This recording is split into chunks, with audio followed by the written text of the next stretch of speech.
Our next presentation is on cultural outreach as a business imperative, and our speaker is Kenny Johnson.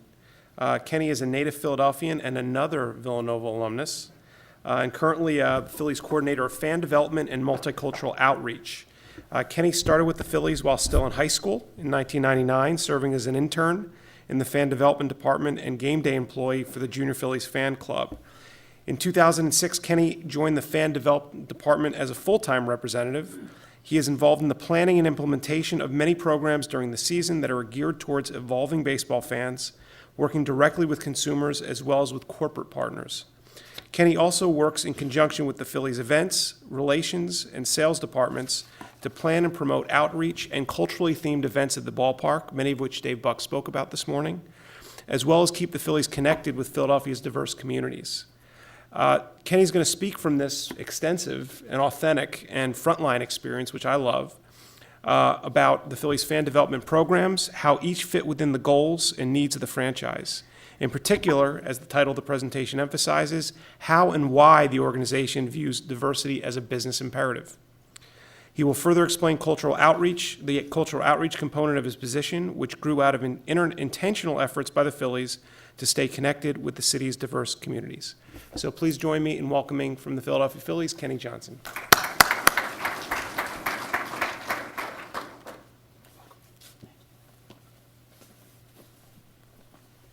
All right, thank you guys for having me today. I do feel bad that you guys are... All right, I do have to apologize that you have two Villanova people following up each other. I don't know who set up that schedule, but but I want to thank you guys for having me here today. If possible, I'm going to try to keep it a little bit shorter and leave a lot more time to field questions and make it more of a discussion. So by all means, while I'm talking, if you guys can figure out some questions, definitely do that. But to just address something really quickly, I know it was mentioned earlier, I'm going to touch upon this. The sports industry, from what I've seen, is very fluid. So all you guys that are, once you're done school here or once you're looking to get a job in sports, keep in mind that it's very flexible. There are new jobs being created in sports all the time. It's an ever-changing industry. So if there's nothing available now, keep your ears open, keep your eyes open. Keep doing what you're doing, because I guarantee you something will be developed if you're good at what you do. And if there's a need for it, trust me, a job will open up or a job will be created so that you'll be able to do what you want to do in sports. So just keep that in mind by all means. Now, it seems like today a lot of the focus is on social media and on technology. I don't work with that particularly, but I can say the Phillies are very involved in social media. Twitter, Facebook, Instagram now. I can say that last season, I don't know if you guys were aware of it, but all the craze and all the rage was the Fanatic dangle hat. Are you guys familiar with that at all? All right, so pretty much for you guys that aren't, the Fanatic dangle hat is this merchandise thing. It was the Philly Fanatic. It's basically a hat with green ears hanging down. But what we did was to try to engage fans and to try to get, social media buzz about the Phillies. We allowed fans to kind of tweet Instagram or Facebook photos of themselves in these Philly Fanatic dangle hats all around the world. So it can be anywhere from, somewhere downtown Philadelphia. It can be somewhere out in California or in Hollywood. There have been a few photos of people with the dangle hats on standing next to the big Hollywood sign. There have been photos sent in as far as Italy or Spain, Egypt. Pretty much these photos came in from all over the world, but these are basically Phillies fans that bought a dangle hat, tweeted a picture of themselves, and we were able to post it on social media and, again, keep fans interested in a fun and, hopefully festive way. So I don't work with that particularly, but I know that technology is very important to the Phillies, and social media is one of those things that the Phillies are definitely well cognizant of and hope to continue to keep fans engaged through. Now, what I work with is fan development and cultural outreach. What that is, we wear a lot of hats in our department. We work with a lot of different departments and doing a lot of programs and the events that we hope to facilitate and hope to implement. But just to get into, I guess, a lot of what I do, We focus on, even with technology being as important as it is, also important is a lot of grassroots marketing, a lot of grassroots outreach, and that's primarily what our department focuses on. Now, the main thing that we do work with is our younger fan base, trying to keep them engaged. So it's a variety of ways that we do it. We have different fan clubs available for kids. We have fan clubs available for adults as well. But we focus on our different fan clubs to keep kids engaged, where parents can sign up their kids for these clubs. They get mailings, they get updates on the Phillies, they get a bunch of cool stuff. But essentially, we do that. We work with little leagues, we work with recreation centers, with schools. Again, just trying to keep that next generation of Phillies fans involved and engaged with the Phillies, so that, while their parents are the ones that are buying them tickets, or the parents are the ones that are buying them merchandise, or the grandparents, aunts and uncles, eventually these kids are going to grow up, and it's our hope that they'll become the future Phillies fans that's coming out to games, that's bringing their friends, that's bringing their families. So the more that we stay involved with them all throughout their lives, the better it is for us, and that we will continue to keep the Phillies brand strong among them, so that even if they stay in Philadelphia or they branch out to other places, we'll have lifelong Phillies fans that will hopefully come back and support the Phillies in the future. Now, a lot of what I do also, in addition to our younger fan base, is I focus on our cultural outreach, so reaching out to the different communities that are all around Philadelphia. Primarily, I focus on three of the major communities: the African American community, the Latino community, as well as the Asian American community. Just trying to find different ways to connect with them, whether it's going out to different events, to different festivals that are going on in the community, to working with different agencies that deal with the community, to also working with groups and bringing them out to the ballpark to participate in a lot of the events that we have going on. And one of the things that I've found is that working with each of those communities, it's different. So working with the African American community may be a little different than working with the Asian American community. One of the things that I focus in on with each of those different groups is that I've noticed that the Latino community, we work a lot with different agencies that work with the community, that stay in touch with them. We work with them on different events that we do. We get involved with different events that they do. But my primary job is to keep contact with them, to find out different things that are going on, so that the Phillies are well aware of everything going on in the community, so that, if one of our players, for instance, if a Carlos Ruiz may want to go out to an event, they may come to me and say, hey, what's going on, within the Latino community? Do you think this is a good idea for him to go out to? And so a lot of that responsibility does rely on me to try to keep in touch and find out what exactly is going on. With the African American community and the Black community, we focus a lot on a lot of the churches in the area. We have different events. A night is coming up where we focus on different churches and choirs called Faith and Family Night. We encourage churches to come out. We have choirs at the ballpark performing at each of the entrance gates and on the field. Just a way to stay connected to that community. Also, a lot of our little leagues that we work with, they are in a lot of Black and African American communities, so we stay in touch with them. And then last but not least, the Asian American community. One of the main things that I try to do is stay in touch with different cultural groups within the city, and believe it or not, a lot of student groups. There's a lot of Asian Americans and Indian Americans that congregate within different college groups and different student groups that we work with, so that anytime we're hosting an event at the ballpark, for instance, our Asian Pacific Heritage Night, a lot of times I reach out directly to them to help get the word out, whether it's through different groups or some of the groups that come and perform at the ballpark. A lot of them are college kids, so we reach out to them, connect with them, and try to find different ways that they can help us to get the word out to the community and to everyone that they work with about a lot of the great things that we have going on at the ballpark. So, gonna wrap it up just a little bit. Gonna take any questions that you guys might have. Again, I wanted to make this more of a discussion or more of a Q&A, to hopefully provide some insight and perspective from within the organization with any questions that you guys might have. So, in my opinion, I honestly think that direct contact is probably the best way. I mean, social media is personal. It's the easiest way, I think, to try to get fans, and it's a very important way, especially with a lot of technology and handheld devices. But I think at least in my opinion, and a lot of the work that I've done, one of the most effective ways is to have that direct contact, to get out to, a festival, for instance. Every year on Penn's Landing, there's a big Latino festival. They attract maybe about, 30, 40,000 people. I make sure we have a table at that festival every year, that we have some kind of presence. If we have someone come out and speak at the festival, if we have the Philly Fanatic come out to the festival, make sure we have plenty of giveaways, plenty of fun Philly stuff that we can include at the festival. Because honestly, I think, especially with the younger fan base and also the urban fan base, if they're able to take something physical home with them, whether it's something as simple as a rally towel or a Phillies t-shirt that they had gotten from the festival, I honestly think that has more of an impact. Or if they may have danced with a Philly Fanatic, out of Penn's Landing, I think that has much more of an impact than if they may get a tweet, or if, they were tagged in a picture, on Phillies.com or the Phillies Facebook page. That's just my personal experience, just from what I've seen.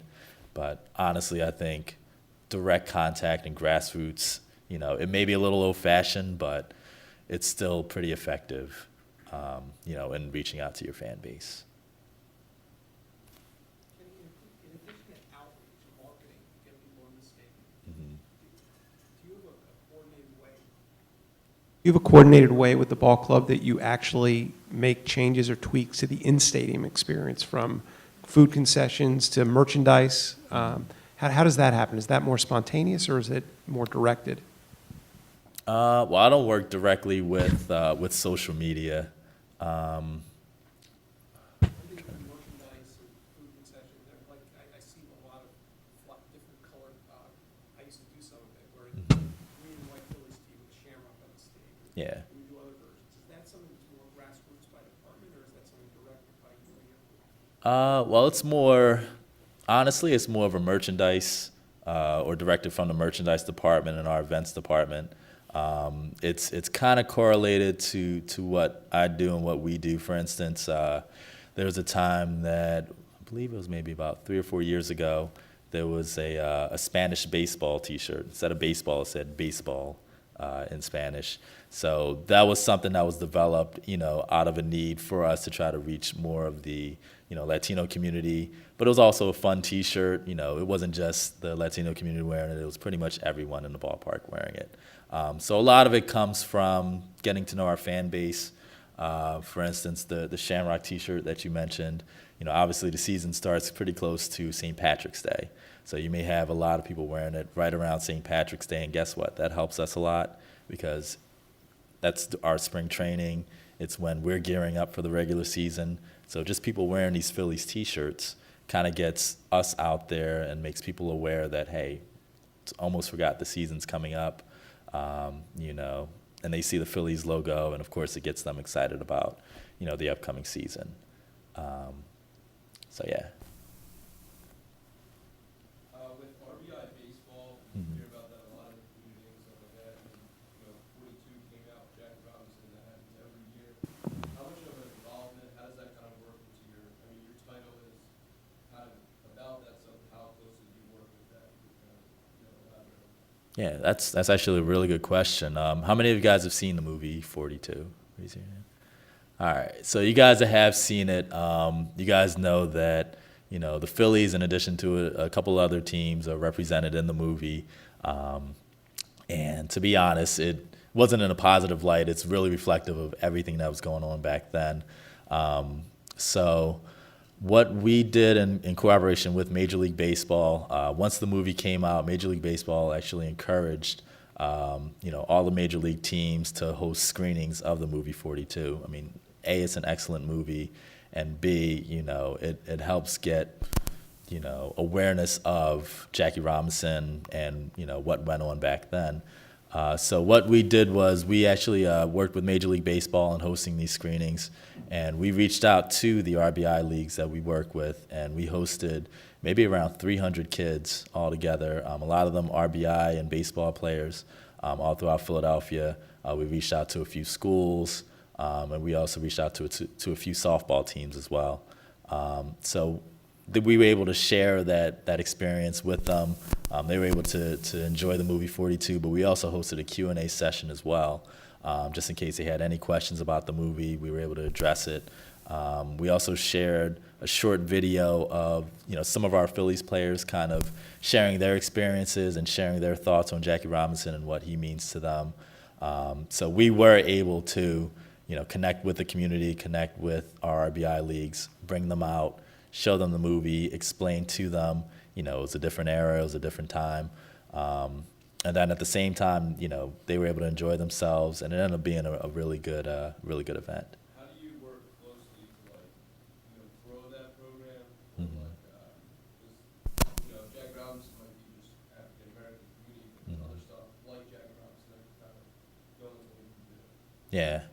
Well, a lot of times what we do is we donate a lot of different items, whether it's equipment, whether it's baseballs, uniforms, hats, everything from pitching machines if they need them.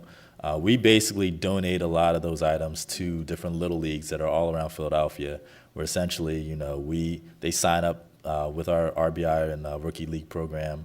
And then essentially we provide them with a lot of the different things that they may need to keep their leagues going.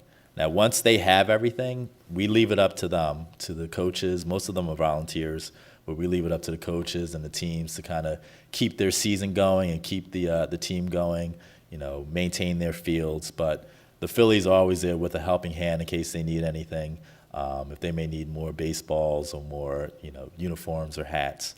Essentially the Phillies are there to address that, and then provide them with a lot of the things that they may need to keep their leagues going. But once they have everything, we kind of step aside, let them do their thing, and then we actually host different events for them as well. One night out of the year, we invite all of the little leagues to come down to the ballpark to enjoy a game. There was a time that we actually hosted a movie night at the ballpark, maybe about 4 or 5 years ago. Where we showed, I believe, The Sandlot to a huge group of RBI kids. It was something that we did along with Citizens Bank, who's one of the huge sponsors for the RBI leagues. So that's one of the ways that we definitely work with the leagues in Philly. I got a question. Ooh, geez, that's a lot louder than I thought. What are some of the challenges that you face on the cultural outreach programs, and then also, how do they differ between the different, cultures that you're reaching out to? Yeah, that's a good question. One of the main challenges is just figuring out ways to connect with them. Every community is different. One of the new communities that I've actually been working on connecting with is the Caribbean community. Last season, we were going to attempt to try to develop a Caribbean and African night at the ballpark. And I worked with a gentleman that was in touch with the community and trying to find out different ways that we could connect with them, promote this night, and hopefully, increase the diversity in our ballpark by having, members from this particular community there, and hope that they have a great time at the game. Now, as much as we tried, I went out to a lot of different events. I hosted a lot of different events to try to connect with the community with the focus of, at the end of the day, we were trying to sell tickets to this night. And, selling tickets is just one of our ways that we try to connect. Now, one of the challenges that we faced was, with all the promotion and everything that we did, once the night ended up happening, we were hoping to maybe sell around 500 tickets. We only sold about 10. So it was one of those things where we just kind of had to step back a little bit, kind of reevaluate, and see if it's something that we could build upon for next season, meaning this season. So it's one of those things that I've been working on, but, I think the biggest challenge is just trying to find different ways to connect with them. And a lot of it has to do with getting to know the community, getting to know where, members of the community gather, whether it's at church, whether it's at community events, whether it's at festivals. So the biggest challenge is just trying to find out how to make that first initial connection. But I guarantee once you have that connection, you'll be able to develop that fan base and hopefully carry it into the future. All right. All right, thank you.